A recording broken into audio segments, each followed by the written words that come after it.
এর আগের দিন তোমাদের অভিষেক কবিতার প্রথম পাঠটা হয়েছিল, তাই না? প্রথমে আমরা কি জেনেছিলাম? অভিষেক কবিতায় আমরা দেখেছিলাম প্রথমাংশে যে তার ধাত্রীমাতা, অর্থাৎ তার ধাত্রীমাতার নাম কি ছিল? প্রভাষা দেবী। প্রভাষা দেবীর ছদ্মবেশ ধারণ করে এসেছিল কে? লক্ষ্মী দেবী। সে এসেছিল তাকে সংবাদ জানাতে। কিসের সংবাদ জানাতে? যে তার প্রিয় ভাইকে হত্যা করেছে। তার প্রিয় ভাই অর্থাৎ বীরবাহুর মৃত্যুর খবর জানাতে এসেছে। সে তাকে জানিয়ে এবার তা শুনে ইন্দ্রজিৎ অবাক হয়ে সে যাওয়ার জন্য প্রস্তুত নেবে। সে নিজের প্রতি ধিক্কার জানিয়েছে, আমরা কবিতার মধ্যে দেখেছি। আজকে আমরা দেখব তারপর থেকে। দেখো ভালো করে, টেক্সটটা ভালো করে দেখবে তোমরা। দেখো বলছে,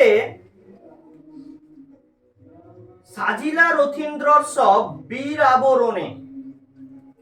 সাজিলা মানে সাজলো, রথীন্দ্রোৎসব অর্থাৎ শ্রেষ্ঠ রথী। রথীন্দ্রোৎসব কথার অর্থ শ্রেষ্ঠ রথী।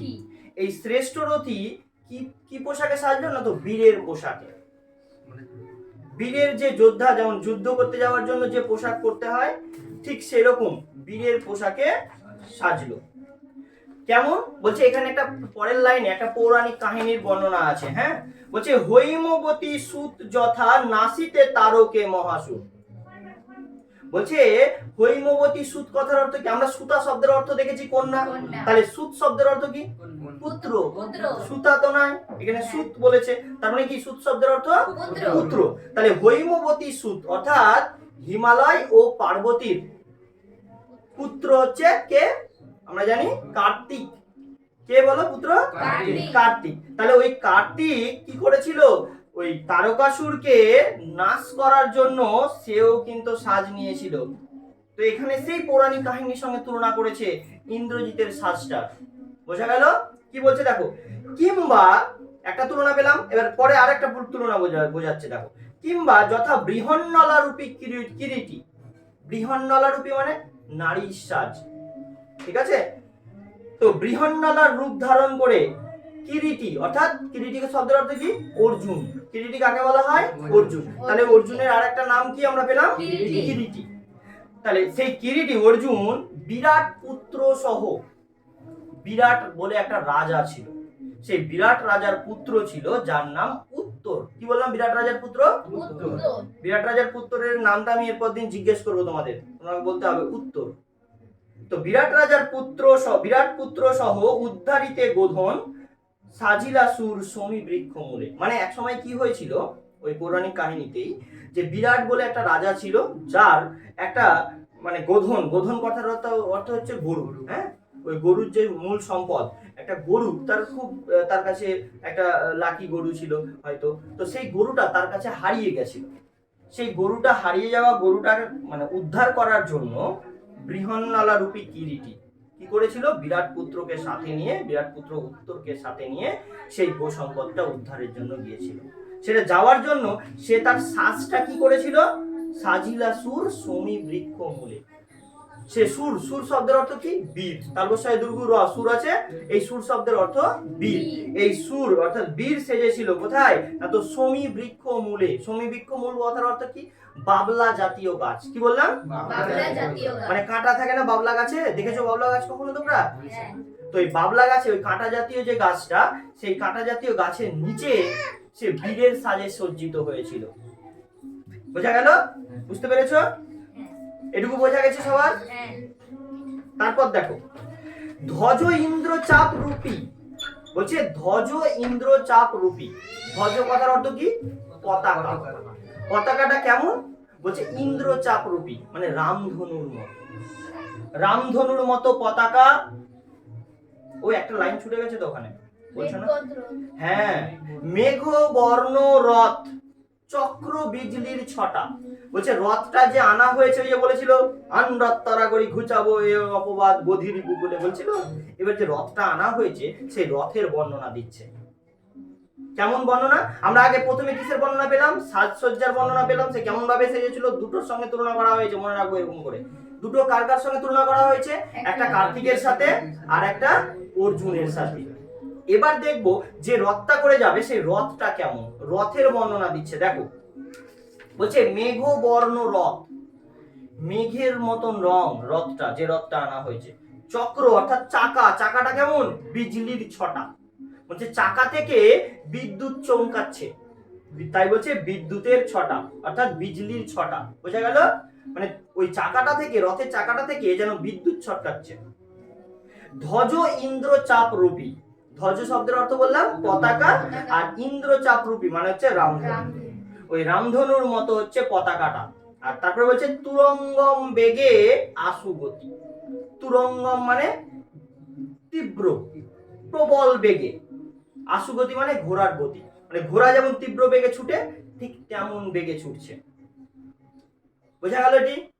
তারপর রথে চড়ে বীর চূড়ামণি বীর দর্পে। রথে চড়ে, রথে আরোহণ করলো। কোন রথ? যে রথে করে সে উড়ে যাবে। বলছে রথে চড়ে বীর চূড়ামণি বীর দর্পে। বীর দর্পের কথার অর্থ কি? বীরের মতো অহংকারে। বীর যেমন করে যুদ্ধে যাওয়ার জন্য প্রস্তুত হয়, যেমন সেই অহংকার নিয়ে সে রথে আরোহণ করলো, মানে চড়লো। হেন কালে, ঠিক সেই সময়, হেন কালে কথার অর্থ সেই সময়, প্রমীলা সুন্দরী, তার যে স্ত্রী, তার স্ত্রীর নাম কি ইংরেজিতে? প্রমীলা। তার সেই প্রমীলা সুন্দরী ধরিপতি করযুগ। ধরিপতি করযুগ কথার অর্থ, ধরি মানে ধরলো, পতি মানে স্বামী, আর কর মানে হাত, যুগ মানে দুটো, ওই দুটো হাতকে সে ধরলো। ধরিপতি করযুগ। কিভাবে ধরেছে তার একটা তুলনা করা বোঝা যাচ্ছে। কিভাবে তার স্ত্রী প্রমীলা তার ইন্দ্রজিৎ তার স্বামীর হাতটা ধরেছে জড়িয়ে, একটা তুলনা করা বোঝাচ্ছে। বলছে হাই রে যেমতি হেমলতা আলিঙ্গয়ে তরু কুলস্বরে। হেমলতা মানে স্বর্ণলতা, যেমন ভাবে স্বর্ণলতা আলিঙ্গয়ে মানে জড়িয়ে ধরে, তরু কুলস্বরে, তরু মানে কি? গাছ, কুলস্বর অর্থাৎ বৃহৎ। বলছে বড় গাছগুলোকে যেমন লতা জাতীয়, ওই স্বর্ণলতা জাতীয় গাছগুলো কি করে? জড়িয়ে ধরে, ঠিক তেমনই ভাবে যেন তার স্বামীর হাত দুটোকে জড়িয়ে ধরেছে। কে? তার স্ত্রী প্রমীলা। কি বলছে দেখো তারপর, কহিলা কাঁদিয়া ধনী। ধনী শব্দের অর্থ কি এখানে? রমণী বা স্ত্রী। ঠিক আছে? এটা সবাই ধনী বলতে ভেবে না বড়লোক পয়সাওয়ালা নয়। ধনী মানে কি? রমণী বা স্ত্রী। তো কাঁদতে কাঁদতে তার রমণী বলছে, তার স্ত্রী বলছে, কি বলছে শোন। কোথা প্রাণ সখে রাখিয়ে দাসিরে কহ চলিলা আপনি। বলছে কোথা প্রাণ সখে, হে প্রাণ সখা, তার স্বামীকে উদ্দেশ্য করে বলছে, হে প্রাণের সখা, রাখিয়ে দাসিরে মানে এই দাসীকে রেখে, কহ মানে কোথায়, চলিলা আপনি, কোথায় চললেন আপনি। এই প্রাণ সখাকে রেখে দিয়ে, দাসীকে রেখে দিয়ে, হে প্রাণ সখা তুমি কোথায় চললে।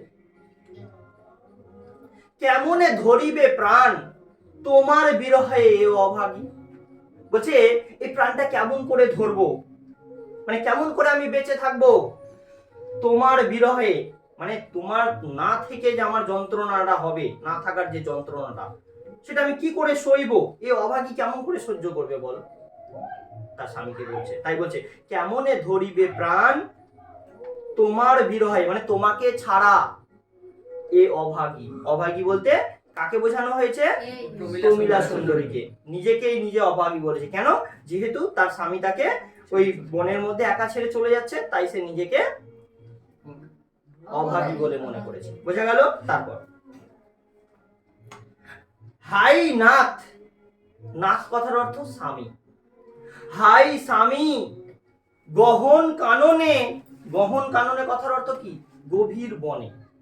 এই গভীর বনে ব্রততি সাধিলে, ব্রততি বাঁধিলে সাধে করি পদ। বলছে ব্রততি বাঁধিলে সাধে করি পদ, যদি তার রঙ্গ রসে মন না দিয়া মাতঙ্গ যাই চলি, তবু তারে রাখে পদাশ্রয়ে যুথনাথ। কথার অর্থ দেখো ভালো করে শোনো। বলছে ব্রততি বাঁধিলে সাধে করি, ব্রততি বলতে এখানে লতা পাতাকে বোঝানো হয়েছে। বলছে লতা পাতা যদি, ওই করি পদ বলতে হাতির পা, বোঝানো হয়েছে। হ্যাঁ, তো বলছে লতা পাতা কি করে, হাতির পায়ের সঙ্গে জড়িয়ে থাকে, জড়িয়ে ধরে নেয়।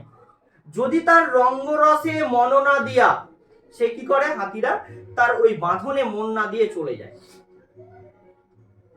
মাতঙ্গ যাই চলি, অর্থাৎ হাতি চলে যায়। এখানে মাতঙ্গ শব্দের অর্থ হাতি। হাতি চলে যায় তার ওই বাঁধনে মন না দিয়ে। তবু তারে রাখে, কিন্তু তবুও তাকে রাখা হয় কোথায়, পদাশ্রয়ে, পায়ের নিচে তবু আশ্রয় তো দেয় কে, যূথনাথ, অর্থাৎ হাতিদের যে রাজা। হাতিদের যে রাজা, সেটাকে তো তবুও পায়ের নিচে তো আশ্রয় দেয়। কিন্তু তুমি স্বামী, তুমি তো আমাকে এই গহন কাননে ছেড়ে চলে যাচ্ছ, আমি একা থাকবো কি করে তোমাকে ছাড়া। তবে কেন তুমি গুণনিধি, অর্থাৎ ইন্দ্রজিৎকে বলা হয়েছে গুণনিধি, কথার অর্থ হচ্ছে গুণী।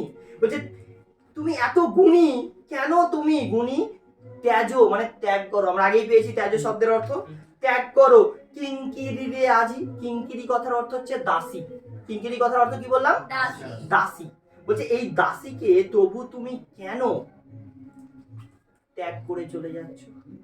কই হাতিদের যে দলপতি, অর্থাৎ যে রাজা হাতিদের, কই সে তো তার ওই রঙ্গরসে মন না দিয়ে হাতিরা চলে যায়, কিন্তু তার দলপতি তবু তো তাকে পায়ের তলে আশ্রয় দেয়। কিন্তু তুমি স্বামী কেন তুমি আমাকে ছেড়ে চলে যাচ্ছ এরকম ভাবে। বুঝতে পেরেছো? এটুকুটা বুঝতে পেরেছো তোমরা সবাই? Yes or no? ইয়েস।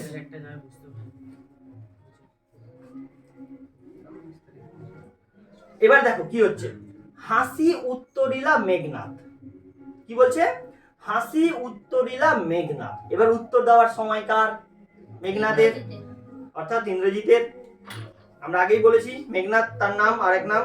কেন তার নাম মেঘনাথ দেওয়া হয়েছে সেটাও আমি প্রথমেই শুরুতেই বলেছি। তো বলছে হাসতে হাসতে উত্তর দিচ্ছে মেঘনাথ। কি উত্তর দিচ্ছে দেখো, ইন্দ্রজিতে জিতি তুমি সতী, বেঁধেছো যে দৃঢ় বাঁধে, কে পারে খুলিতে সে বাঁধে। বলছে হাসতে হাসতে উত্তর দিচ্ছে, বলছে ইন্দ্রজিৎকে জিতেছো তুমি সতী, তুমি ইন্দ্রজিৎকে জয়লাভ করেছো সতী, বেঁধেছো যে দৃঢ় বাঁধে, যে শক্ত বাঁধনে তুমি বেঁধে রেখেছো না আমাকে, কে পারে খুলিতে সে বাঁধে, কে পারবে সেই বাঁধন খুলে দিতে বলো। এরকম করে বলছে, তরাই আমি আসিব ফিরিয়া কল্যাণী, আমি দ্রুত ফিরিয়া আসবো কল্যাণী, সমরে নাসি। সমরে কথার অর্থ আগেই বলেছি যুদ্ধক্ষেত্রে, মনে আছে তো, সমর কথার অর্থ কি, যুদ্ধক্ষেত্রে। তাহলে সমরে নাসি অর্থাৎ যুদ্ধক্ষেত্রে নাশ করে, অর্থাৎ শেষ করে দিয়ে, তোমার কল্যাণে, তোমার জন্য, তোমার শুভক্ষণের জন্য, রাঘবে মানে রাঘবকে তাড়াতাড়ি শেষ করে দিয়ে আমি তোমার জন্য তাড়াতাড়ি ফিরিয়ে আসবো। বোঝা গেল কথাটা? আরেকবার বলছি, বলছে ইন্দ্রজিতে জিতি তুমি সতী, বেঁধেছো যে দৃঢ় বাঁধে। বলছে ইন্দ্রজিৎকে তুমি জয়লাভ করেছো সতী, দিয়ে যে ভালোবাসার বন্ধনে তুমি আমাকে বেঁধে রেখেছো না, কে পারবে বলো সেই বাঁধন খুলে দিতে। আমি তরাই আসিব ফিরিয়া, আমি তাড়াতাড়ি করে তোমার কল্যাণে, তোমার জন্য, তোমার ভালোর জন্য আমি তাড়াতাড়ি ফিরে আসবো। ওই আমাদের যে সব থেকে বড় শত্রু রাঘব অর্থাৎ রামচন্দ্র, তাকে আমি তাড়াতাড়ি শেষ করে দিয়ে, ধ্বংস করে দিয়ে আমি তরাই ফিরিয়ে আসবো, আমি তাড়াতাড়ি ফিরিয়ে আসবো। তারপরে বলছে দেখো, বিদায় এবে দেহ বিধুমুখী, এবারের মতো আমাকে তাহলে বিদায় দাও সোনামুখী, চাঁদমুখী, বলে না ও সোনা, এবারের মতো আমাকে বিদায় দাও। তাই বলছে ও চাঁদমুখী, তুমি আমাকে এবারের মতো বিদায় দাও। মানে ভালোবাসে তো তার স্ত্রীকে, সেই জন্য সেরকম সম্বোধন করে বলা হয়েছে বিধুমুখী। বিধুমুখী কথার অর্থ কি হলো তাহলে, চন্দ্রমুখী বা চাঁদমুখী। বোঝা গেছে এটুকুটা? ক্লিয়ার? তারপর দেখো, এবার সে তো যাবে তার স্ত্রীর কাছ থেকে, সে এবার সরে বলল, কিন্তু তার মনে তো ক্ষোভটা আছে। স্ত্রীকে দেখে একটু হলেও তাকে বোঝানো হলো যে তার জন্য সে তাড়াতাড়ি ফিরে আসবে, তাকে একটা আশ্বাস দিয়ে গেল। এবার তো সে যেতে পারবে, নাহলে তার স্ত্রী তাকে যেতে দিত না, তাই না? এই জন্য এবার সে যাচ্ছে। এবার যাচ্ছে যখন, সে তো পবন পথে যাবে, রথ নিয়ে পবন পথে যাবে, অর্থাৎ বায়ুপথ। পবন পথ কথার অর্থ কি, বায়ুপথ।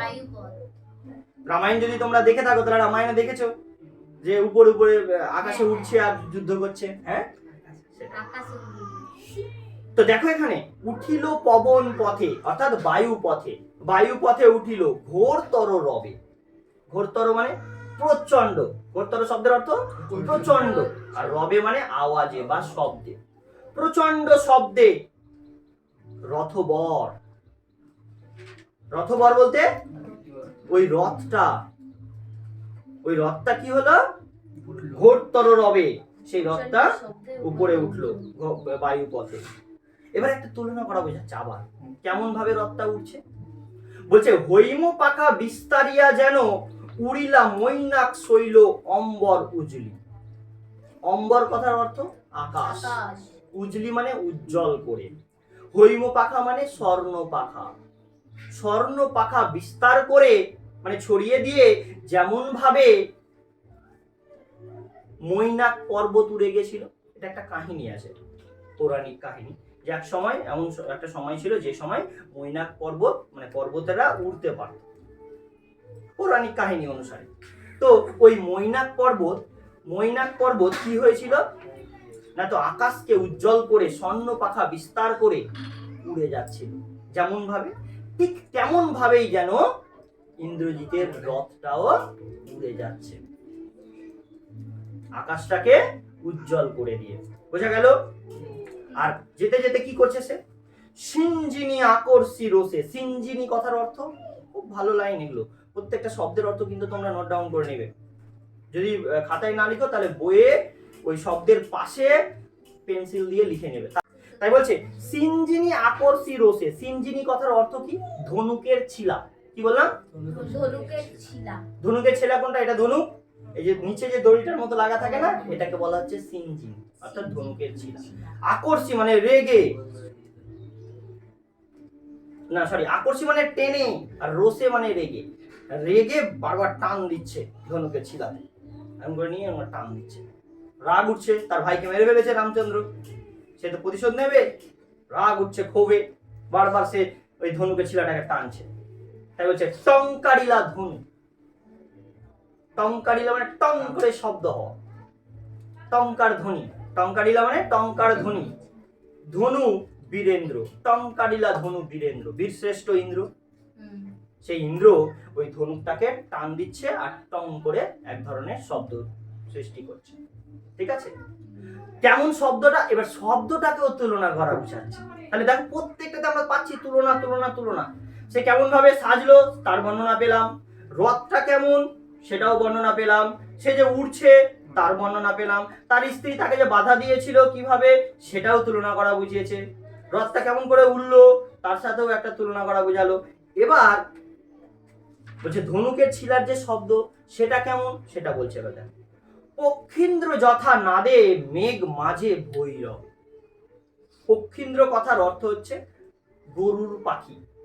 পক্ষীন্দ্র কথার অর্থ গরুর পাখি। রামায়ণে একটা পাখি দেখতে পাওয়া গেছে, গরুর পাখি, যার গর্জনটা প্রচন্ড ভয়ঙ্কর, ভয়ঙ্কর গর্জন।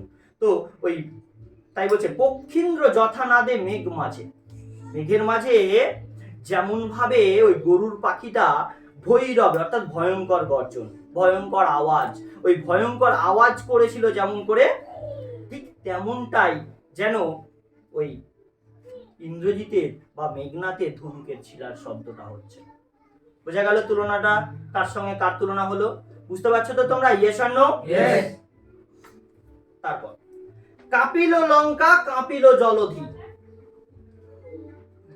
বলছে ওই শব্দে কাপিল লঙ্কা, লঙ্কা মানে স্বর্ণ লঙ্কার কথা বলা হয়েছে, স্বর্ণ লঙ্কা যেন কেঁপে উঠলো, যেন কেঁপে উঠলো জলধি, ওই লঙ্কার পাশে যে সমুদ্র তার জল যেন, সেই জলগুলো যেন, সমুদ্রের জল যেন কেঁপে উঠলো। তাই বলছে জলধি কথার অর্থ সমুদ্র, সমুদ্রের জল যেন কেঁপে উঠলো।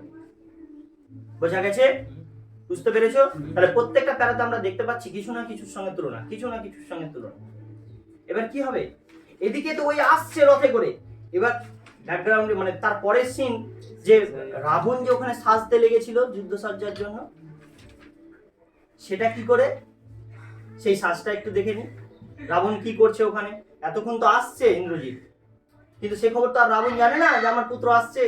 গোপনে সংবাদ দিয়েছে প্রভাসা দেবী, সে তো আর জানে না রাবণ যে আমার পুত্র আসছে, ও তো নিজে যুদ্ধ সজ্জার জন্য সজ্জিত হচ্ছে। চলো দেখি কিরকম হয়েছে। সাজিছে রাবণ রাজা বীর মদে মাতি, বীরের মতো আমত্ত হয়ে সে সাজছে। কে? রাবণ রাজা, লঙ্কাপতি রাবণ। বাজিছে রণবাজনা, বলছে বাজছে কি? রণবাজনা। রণ শব্দের অর্থ যুদ্ধ, তো বলছে যুদ্ধের বাজনা বাজছে। গর্জিছে গজ, অর্থাৎ হাতি, হাতি গর্জন করছে। হ্রেসে অশ্ব, মানে ঘোড়া ডাকছে। হ্রেস কথার অর্থ হচ্ছে ঘোড়ার ডাক, বলছে ঘোড়া ডাকছে। হুঙ্কারিছে পদাতিক, পদাতিক মানে পায়ে হাঁটা যে সৈন্য, পায়ে হেঁটে যারা যুদ্ধ করবে তাদেরকে বলা হয় পদাতিক। তাই বলছে হুঙ্কারিছে পদাতিক। রথি উড়িছে কৌশিক ধ্বজ, বলছে উড়িছে কৌশিক ধ্বজ মানে উড়ছে কি? কৌশিক মানে হচ্ছে রেশমি, ধ্বজ মানে আমরা আগে পেয়েছি পতাকা, তাহলে রেশমি পতাকা উড়ছে। রথি, আচ্ছা এখানে রথি শব্দটা পেলাম না আমরা? রথি মানে যারা রথে চড়ে আরোহণ মানে যুদ্ধ করবে তাদেরকে রথি বলা হয়। তাহলে 4 ধরনের সৈন্য নিয়ে রাবণ যুদ্ধের জন্য প্রস্তুতি নিচ্ছে। কি কি? একটা পেলাম পদাতিক সৈন্য, পায়ে হাঁটা সৈন্য, পায়ে হেঁটে যে যুদ্ধ করবে তাকে বলছে অশ্বারোহী। আর রথি যারা রথে চড়ে যুদ্ধ করবে 2 নাম্বার। 3 নাম্বার পেলাম অশ্বারোহী, যারা ঘোড়ায় চেপে যুদ্ধ করবে এক ধরনের সৈন্য। আর এক ধরনের সৈন্য গজারোহী, মানে হাতিতে চড়ে যারা যুদ্ধ করবে। এই 4 ধরনের সৈন্য নিয়ে সজ্জিত হচ্ছে কে? রাবণ। লঙ্কেশ্বর রাবণ যুদ্ধের জন্য প্রস্তুতি নিচ্ছে। আমরা 4 ধরনের সৈন্যের কথা পেলাম। কি কি বললাম? পদাতিক সৈন্য, রথি অর্থাৎ রথে চড়ে আরোহণ করবে যারা, যারা যুদ্ধ করবে সেই রথি। অশ্বারোহী ঘোড়ায় চেপে যারা করবে। আর একটা কি পেলাম? গজ, গজারোহী। বোঝা গেছে? এবার দেখো, উঠিছে আকাশে কাঞ্চন কুঞ্চুক বিভা। আকাশে কি দেখা যাচ্ছে? বলছে কাঞ্চন কুঞ্চুক বিভা। কাঞ্চন কুঞ্চুক মানে হচ্ছে স্বর্ণ আভা। কাঞ্চন কুঞ্চুক বিভা কথার অর্থ হচ্ছে স্বর্ণ আভা। আকাশে যেন সোনালী আভা দেখতে পাওয়া যাচ্ছে। হেনকালে, একটু আগেই বললাম হেনকালে কথার অর্থ সেই সময়, ঠিক সেই সময়ে দ্রুত গতি, দ্রুত গতিতে উতরিলা মানে নামলো মেঘনাথ।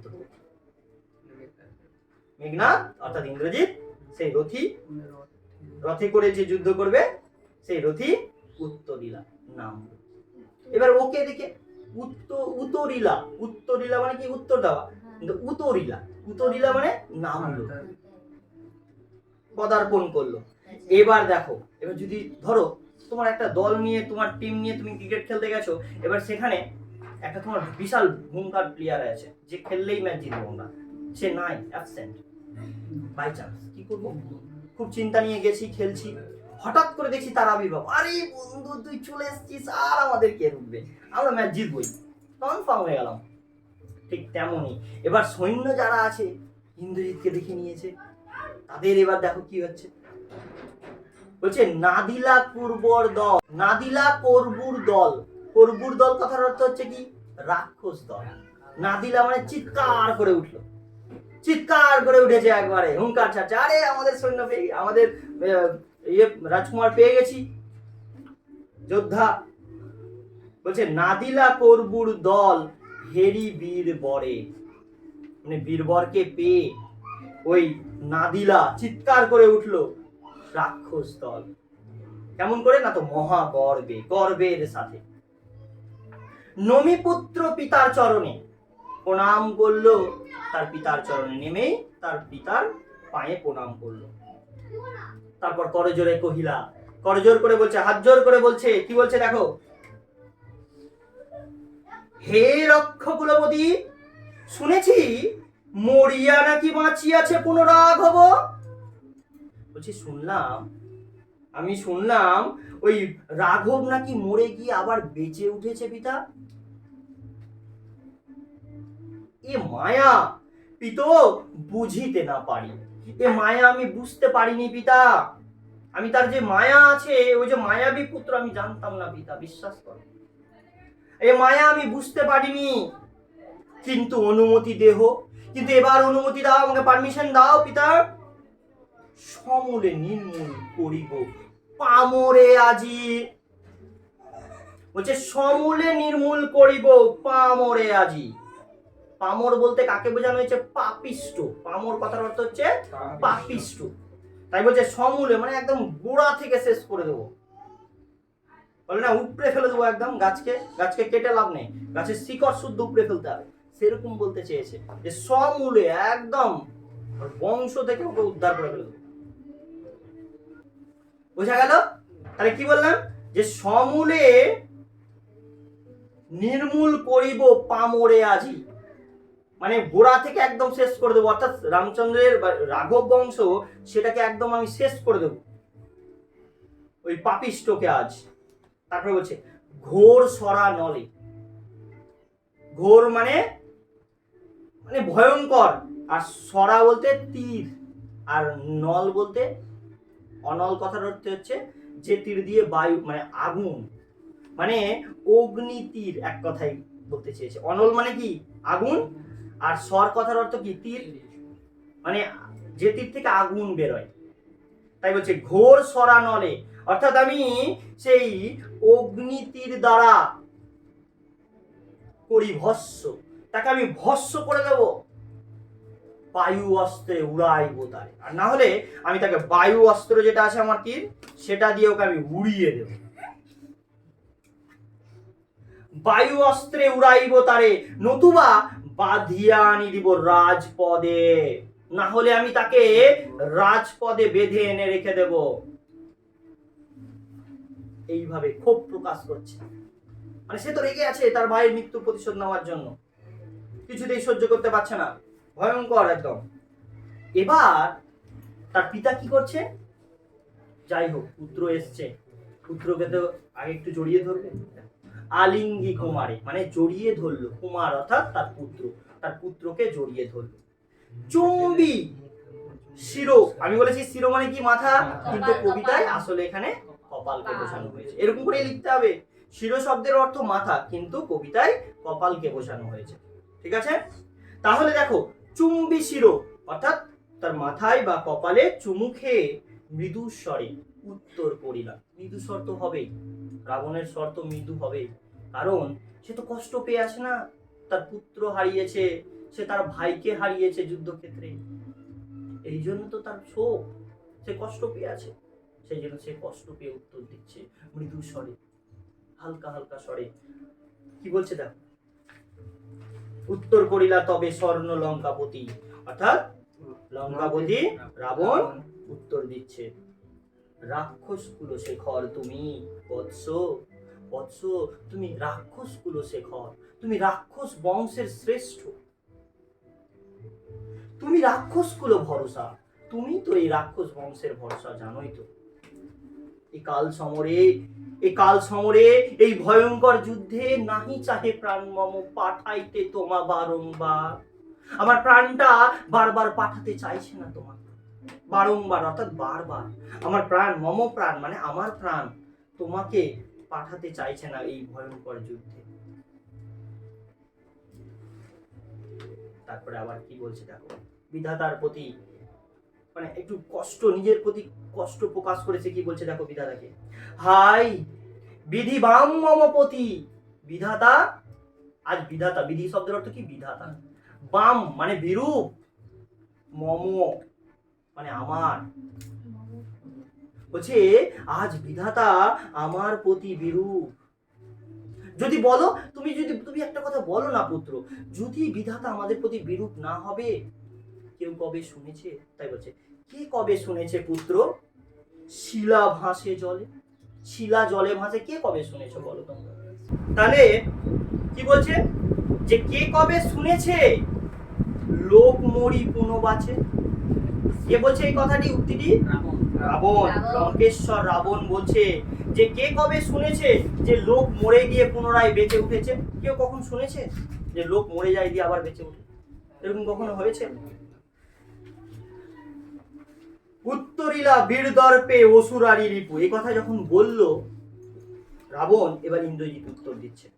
তাই বলছে উত্তরিলা মানে উত্তর দিল, বীর দর্পে মানে বীরের মতো অহংকার নিয়ে, অসুরারি রিপু ইন্দ্রের যে মানে শত্রু, সে উত্তর দিচ্ছে, সেই শত্রু উত্তর দিচ্ছে। কি উত্তর দিচ্ছে বলো, দেখো বলছে কি ছাড় সে নর, তারে ডরাও আপনি রাজেন্দ্র। বলছে কি ছাড় সে নর, মানে কে সে ওই তুচ্ছ মানুষ যে যাকে আপনি ভয় পাচ্ছেন রাজেন্দ্র।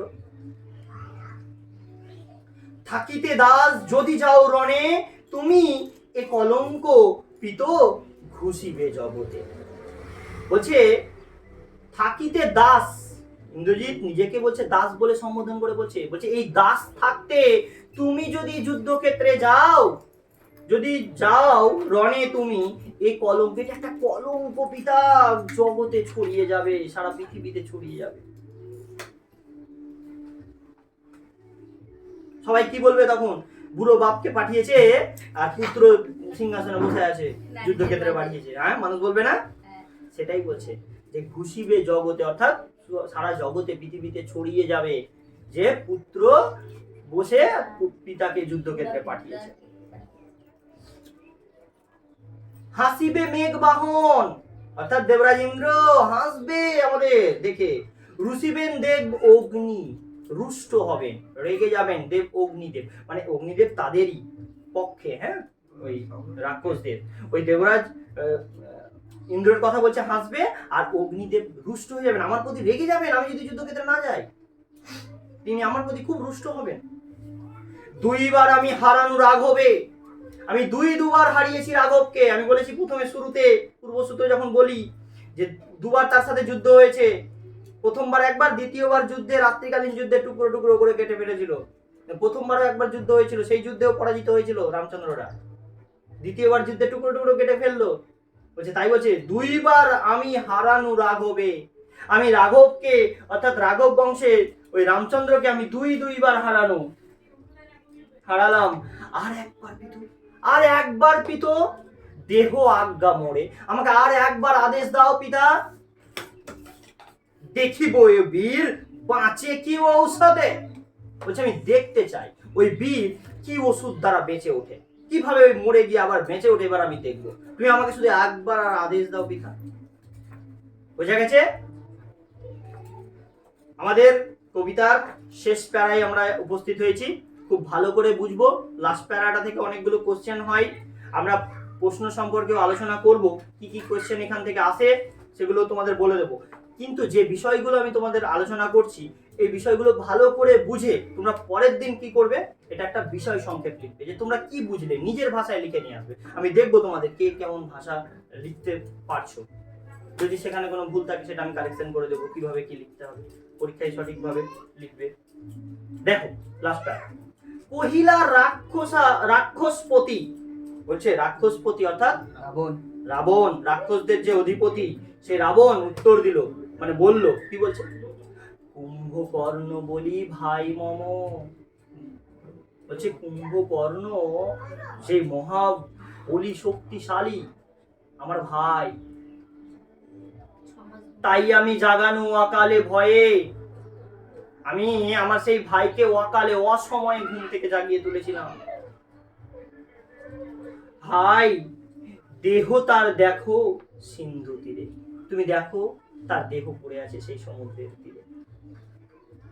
আমার প্রিয় ভাইকে অসময়ে ঘুম থেকে জাগিয়ে তুললাম, সেই ভাই আজ মারা গিয়ে কোথায় পড়ে আছে, সিন্ধু তীরে অর্থাৎ সমুদ্র তীরে গিয়ে পড়ে আছে। সিন্ধু তীরে ভূপতিত অর্থাৎ মাটিতে পড়ে থাকা, ভূপতিত কথার অর্থাৎ মাটিতে পড়ে রইল, ওই ভূপতিত হইল। কেমন করে, এটাও একটা তুলনা বুঝাচ্ছে কিভাবে পড়ে আছে। বলছে গিরিশৃঙ্গ কিংবা তরু যথা বজ্রাঘাতে, বলছে বজ্রের আঘাতে, বিদ্যুতের যে ঝলকানি বজ্রাঘাত হয়, সেই বজ্রের আঘাতে যেমন ভাবে ওই পর্বতের চূড়া ভেঙে পড়ে মাটিতে, যেমন ভাবে পড়ে থাকে, অথবা কিংবা তরু কথার অর্থ কি, বড় বড় গাছ, যে গাছগুলো কি হয় ওই বজ্রাঘাতের দ্বারা যেমন ভাবে মাটিতে পড়ে থাকে, ঠিক তেমন ভাবে দেখো না গিয়ে আজ আমার ভাই সিন্ধু তীরে ভূপতিত অর্থাৎ মাটিতে পড়ে রয়েছে সমুদ্রের তীরে। তবে যদি একান্ত সমরে ইচ্ছা তব বৎস, বৎস অর্থাৎ বাছা, তোমার যদি একান্ত ইচ্ছা থাকে এই যুদ্ধক্ষেত্রে যাওয়ার, আগে পুজো ইষ্ট দেবে, আগে পুজো ইষ্ট দেবে। ইষ্টদেব কথার অর্থ আরাধ্য দেবতা। তোমার যে আরাধ্য দেবতা, আমার যেমন মা কালী আমার খুবই আরাধ্য দেবী, তোমার মহাদেব হতে পারে, কারোর মনসা হতে পারে, এক একজনের এক একটা আরাধ্যা দেবী হতে পারে তো, দেবদেবী। হ্যাঁ, ঠিক তেমনই ওর পিতা ওকে বলছে তোমার যে আরাধ্য দেবতা তাকে আগে পুজো, অর্থাৎ পূজা করো, তার নিকুম্ভিলা যজ্ঞ সাঙ্গ করো। একটা যজ্ঞাগার আছে, সেই নিকুম্ভিলা যজ্ঞাগারে তুমি আগে সেই যজ্ঞটা শেষ করো। যুদ্ধে যাওয়ার আগে তুমি একটা যজ্ঞ করো নিকুম্ভিলা যজ্ঞাগারে। যে যজ্ঞটা করা হতো যুদ্ধের আগে, সেই জায়গাটার নাম কি? নিকুম্ভিলা যজ্ঞাগার। ঠিক আছে? বীরমণি অর্থাৎ বীরশ্রেষ্ঠ মণি, তুমি আগে এটা শেষ করো। সেনাপতি পদে আমি বরিনু তোমারে, আমি তোমাকে সেনাপতি পদে বরণ করে নিলাম। দেখো অস্তাচলগামী দীননাথ এবে, বলছে এখন দেখো, দীননাথ কথার অর্থ কি? সূর্য। আমরা পেয়েছি, পড়েছি ছোটবেলায় সমার্থক শব্দ, দীননাথ সূর্যকে বলা হয়, তপন ভানু। ও হ্যাঁ, তো কি বলছে দেখো, তো বলছে বীরমণি সেনাপতি পদে আমি বরিনু তোমারে, তোমাকে আমি আজ সেনাপতি পদে বরণ করে নিলাম। দেখো অস্তাচলগামী দীননাথ এবে, ওই সূর্য আজ এখন তো অস্ত চলে গেছে, এখন তো আর কিছু করার নেই। প্রভাতে যুঝিও বৎস, সকালবেলা যুদ্ধ করিও বৎস রাঘবের সাথে। তুমি সকালে যুদ্ধ করিও বৎস রাঘবের সাথে, অর্থাৎ রামচন্দ্রের সাথে তুমি কাল সকালে যুদ্ধ করিও। এখন তো সূর্য অস্তাচলগামী, সূর্য যাচ্ছে যাচ্ছে অস্ত যাচ্ছে, এরকম হয়ে গেছে, তাই তুমি আর এখন যুদ্ধ করতে যেও না। এতে কহিয়া রাজা, এই বলে রাজা যথাবিধি লয়ে, যথা নিয়ম, যে সমস্ত নিয়ম কানুন আছে সমস্ত নিয়ম কানুন মেনে গঙ্গদক মানে গঙ্গা জল দিয়ে অভিষেক করিলা তোমারে। ওই পুত্রকে অর্থাৎ ইন্দ্রজিৎকে অভিষেক করলো, অর্থাৎ বরণ করে নিল। বোঝা গেছে? এই হচ্ছে তোমাদের কবিতার মূল বিষয়বস্তু। আশা করছি তোমাদের সবার ভালো লেগেছে। ভালো লেগেছে তো? Yes or no? বুঝতে পেরেছো সবাই? Yes or no? Very good. চলো আজকের মতো তাহলে এইটুকুই থাকলো, পরের দিন আমরা এই নিয়ে কোশ্চেন আলোচনা করব।